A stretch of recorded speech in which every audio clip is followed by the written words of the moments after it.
ছেলেরা নিজের প্রিয় মানুষকে ভুল করে এই 5টি কথা বলবেন না, কারণ এই 5টি কথা যদি আপনার প্রিয় মানুষকে বলেন তাতে করে আপনার সম্পর্কটা নষ্ট হয়ে যেতে পারে।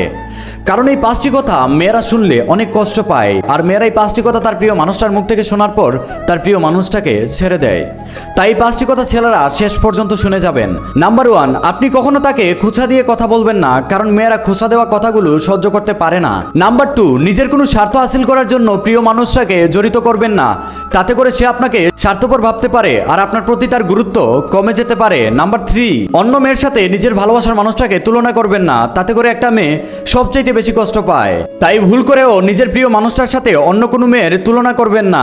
নাম্বার 4, নিজের প্রিয় মানুষটাকে অপমান করে কথা বলো না, কারণ মেয়েরা সবকিছু সহ্য করতে পারলেও নিজের প্রিয় মানুষের অপমান করে কথা বলাটা সহ্য করতে পারে না। নাম্বার 5, এই কথাটি খুবই গুরুত্বপূর্ণ। একটা মেয়েকে আপনি ভালোবাসছেন, অবশ্যই তার অতীত জেনেই ভালোবাসছেন, কিন্তু একটু ঝগড়া হলেই আপনি তার অতীত নিয়ে খোঁটা দিচ্ছেন। আসলে এটা ভুল। আপনি তার অতীত নিয়ে তাকে কখনো খোঁটা দিবেন না।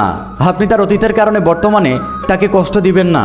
আপনি যেহেতু একটা মেয়ের সবকিছু জেনে তাকে ভালোবেসে ফেলেছেন, তাহলে আপনিই তার অতীত, আপনিই তার বর্তমান, আপনিই তার ভবিষ্যৎ। তাই ছেলেদেরকে আমি বলছি, যদি আপনার প্রিয় মানুষটার সাথে সারা জীবন কাটাতে চান, তাকে যদি জীবনসঙ্গী করতে চান, তাহলে এই 5টি কথা তাকে কখনো বলবেন না।